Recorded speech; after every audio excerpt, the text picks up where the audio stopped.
प्रिय विद्यार्थियों, नागमती के वीर्य भाग 3 के अंतर्गत हमने विचार किया था श्रावण मास में वीरणी नागमती पर क्या बीतती है। चारों तरफ पानी भरा है, लेकिन हरियाली छा रखी है, लेकिन वीरणी नागमती तो कृशकाय हो गई है। उसकी आंखों से रक्त के आंसू बह रहे हैं। ऐसा लगता है कि जैसे उसके आंसू जब जमीन पर पड़ते हैं तो ऐसा लगता है जैसे वीर बहुटियाँ घूम रही है। सखियाँ हैं वो प्रीतम के साथ हिंडोला पर झूल रही है, लेकिन उसे तो वीर झुला रहा है।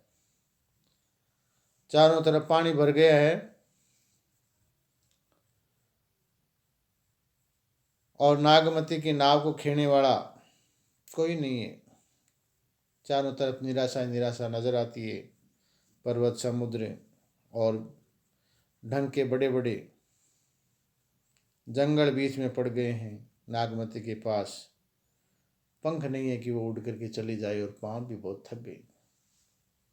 एक नारी की विविधता का वर्णन श्रावण मास में जायसी ने बड़े मन से किया है।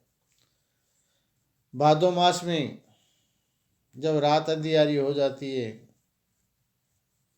और अकेली नागमती चारों तरफ से बिजलियां चमक रही है, ऐसा लगता है कि जैसे वीर काल बन करके आ गया है।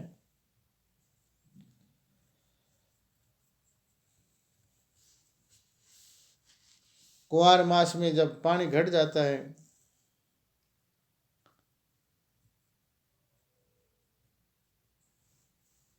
तो हाथी रूपी ये वीर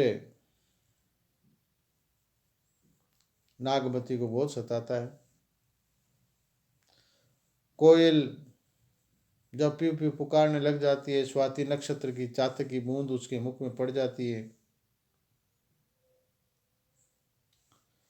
सीप समुद्र में जब मोतियों से भर जाती है, सरोवर पर जब हंस चले आते हैं, सारस और खंजन पक्षी भी दिखाई देने लग जाते हैं, लेकिन नागमती के प्रियतम तो विदेश में जाकर के उसे भूल गए हैं। उसकी हालत ये हो रही है कि वीर रूपी हाथी उसके शरीर को कचोट कचोट के खा रहा है। अब तो नागमती निवेदन कर रही है कि ये वीर जब भी दूर हो सकता है जब वो शेर बन करके उसके पास आए। इस प्रकार की भावना एक वीरणी अपने दुखी मन से प्रकट कर रही है। आगे के पदों में हम विचार करेंगे। कार्तिक शरद चंद उजियारी, जग शीतल हो वीर जारी। 14 करा कि नहीं प्रकाशु, जनहु जरे सब धरती आकाशु। तन मन सेज करे अगिडाहू, सब कैद चांद मोई होई राहू। चौखंड लागे अंधियारा, जो घर नाही न कंत पियारा। अब हो निठुर आव एहि बारा, परब देवारी होई संसारा। सकी झुमक गावई अंग मोरी, हो झोरी बिछोई जेह जोरी। जेहि घर पीयूषो मुनिवर पूजा, मोह कह वीरे सवती दुख दूजा। सकी मानही त्योहार सब गाई देवारी खेली। हो के खेलो कंत बिनु, तेहि रही छार सिर मेली। जारी का मतलब जलना, प्रकाशु का मतलब प्रकाश, आकाश का मतलब आकाश, अगिडाऊ का मतलब आग लगना, झुमक का मतलब एक गीत, और छार कहते हैं मिट्टी को।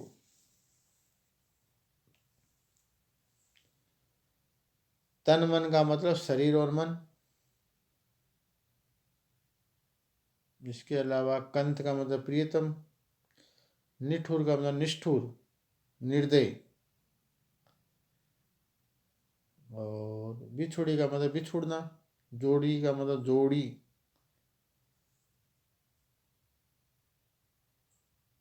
सवती का मतलब सपत्निक या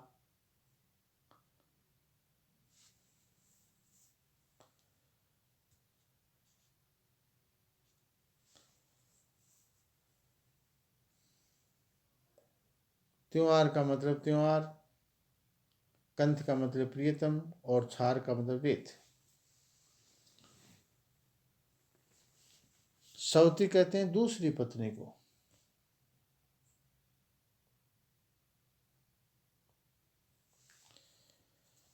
अब इसका अर्थ समझने का प्रयत्न करते हैं। अब कार्तिक का महीना आ गया है। इस महीने शरदकालीन चंद्रमा संसार में अपने प्रकाश को विकीर्ण कर रहा है, बिखेर रहा है। संसार उसकी शीतलता से लाभ उठाकर सुखी है, किंतु मैं ही केवल वीर्य के कारण से उस सुख से वंचित हूँ। इस चंद्रमा में संपूर्ण कलाएं विद्यमान है। चंद्रमा को देख के मुझे लगता है कि सारी पृथ्वी और आकाश पूरी तरह से चल रहे हैं। मेरा शरीर, मन और छया सब अग्नि के समान मेरे लिए बन गए हैं। मेरे लिए चंद्रमा राहु बना हुआ है, जबकि औरों के लिए शीतल चंद्रमा ही है। मेरे पति के न होने से मुझे चारों ओर घर के बाहर सर्वत्र अंधकार ही अंधकार नजर आता है। चारों ओर दिवाली का त्योहार मनाया जा रहा है। सभी संख्या अपने शरीर को मोड़ मोड़ के गीत गा गा के नाच रही है, लेकिन मैं तो योगिनी बनी हुई हूँ। जिन स्त्रियों के पति घर में है वहाँ ऋषि पूजा कर रहे हैं, लेकिन मेरे लिए तो वीर सपत्नी की भांति बना हुआ है, सोतन की भांति बना हुआ है। सारी सखियां त्योहार का आनंद ले रही है और गा गा के दिवाली का त्योहार मना रही है, लेकिन मैं अपने पति के बिना इस पर्व को किस प्रकार आनंद ले सकती हूँ। इसीलिए विवश होकर के मैं अपने सिर में धूल मल रही हूँ, धूल डाल रही हूँ। इस प्रकार नागमती कार्तिक के मास में पति के नाणे पर निराश हो रही है। अगला पद, अगहन देवस घटा निशि बाड़ी, दूबर दुख सो जाय किमि काडी, अब घने देवस वीरे बाराती, जरे वीरे जो दीपक बाती।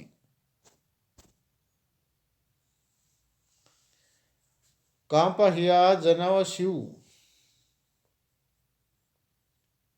तो पे जाय होई संग पीऊ, घर घर चीर रखा सब काहू, मोर रूप रंग लेगा ना हो, पलटी न बहु बहु राजा गोई बिछोई, अबो फिरे फिरे रंग सोई, शेरी अग्नि वीरणी ही जारा, सुलगी दग दे बेछारा, ये दुख दगद न जाने कंतु, जो बन जरम करे भस्मंतु, प्रिय शोक तो कहेऊ संदेश रा ए भंवरा एक आग, सो धनी वीरे जरी गई, तेग धुआं हम लाग।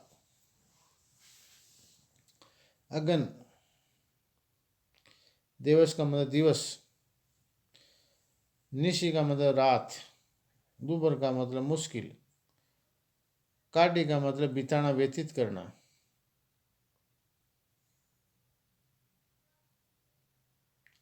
जनावा का मतलब होता है महसूस होना।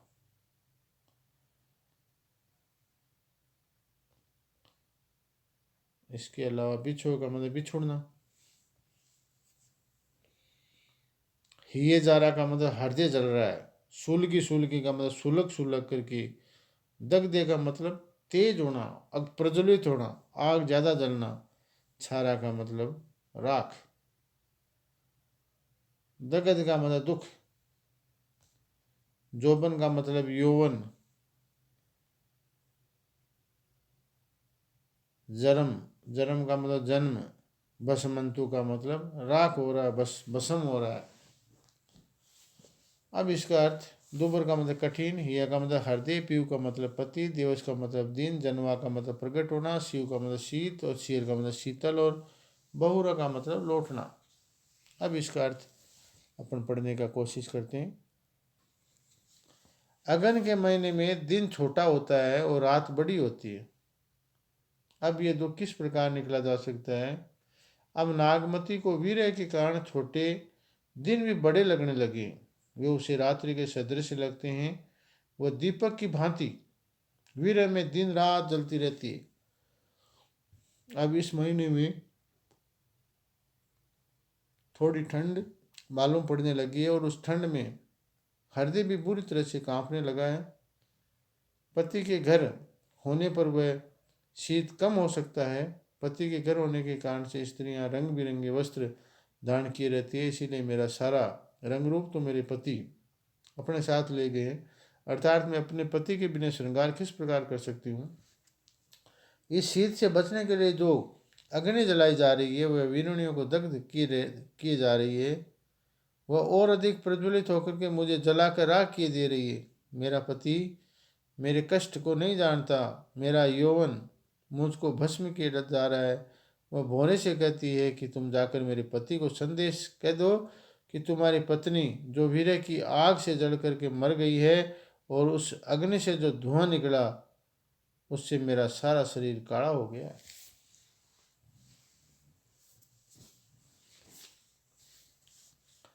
कवि ने वीर्य की तीव्रता का अत्यंत हृदयग्राही चित्रण किया है। हेतुप्राक्ष अलंकार का प्रयोग है। भौरा और काग दोनों काले कलर के हैं, और काला इसलिए हो गया है कि नागमती जब जल रही है तो उससे जो वीर्य के कारण से जो धुआं निकला है, उस धुएं से जो धुआं उनके लग के हम काले होकर के आए हैं। बहुत ही सटीक और बहुत ही सुंदर उपमा जायसी नैया दी है। अगला पद। पूस जाड़ थर थर तन कांपा, सूरज जड़ाई लंक दिशि तापा। वीरे बाडी भा दारुण शिव, कंपी कंपी मरो ले हरि जीव। कंथ का हो लागो हियरे, पंथ अपार सूज नहीं नियरे। सोर सपेती आवे जूड़ी, जानव सेज हिमंचल बूढ़ी। चकई निशि विचरे बिन महिला, हो निशि वासर विरह कोकिला। रेने अकेली साथ नहीं सकी, कैसे जियो बिछोई पंखी। वीरे संचान भवे तन चाड़ा, जियत खाई मुँह नहीं छाड़ा। रकत डरा आंसू गरा, हाड वहे सब शंख। घनी सारस होई ररी मुई, आई समेट पंख। सरो का मतलब सूरज, दारों का मतलब अधिक, जुड़ी का मतलब ठंड, सचान का मतलब बाज, चाड़ा का मतलब भयंकर, ररी का मतलब रटकर, तन का मतलब शरीर, लंक दिशि का मतलब दक्षिण मुखी, दारुण का मतलब दयनीय,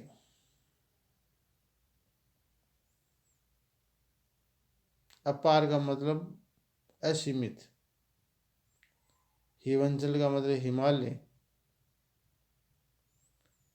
वासर का मतलब दिन, बिछोई का मतलब बिछुड़ने वाला, सचान के माने होता है बाज।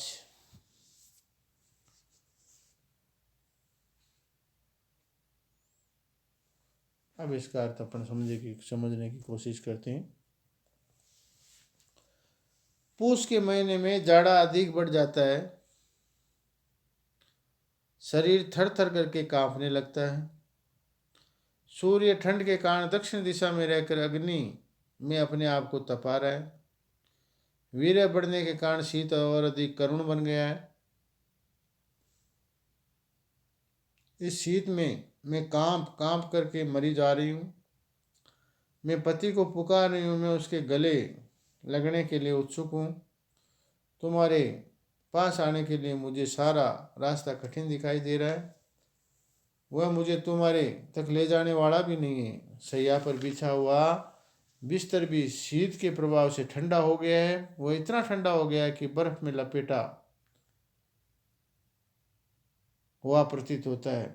चकवी रात को अपने पति से युक्त होती है, किंतु दिन में वह अपने पति के साथ रहकर संयोग सुख प्राप्त कर लेती है।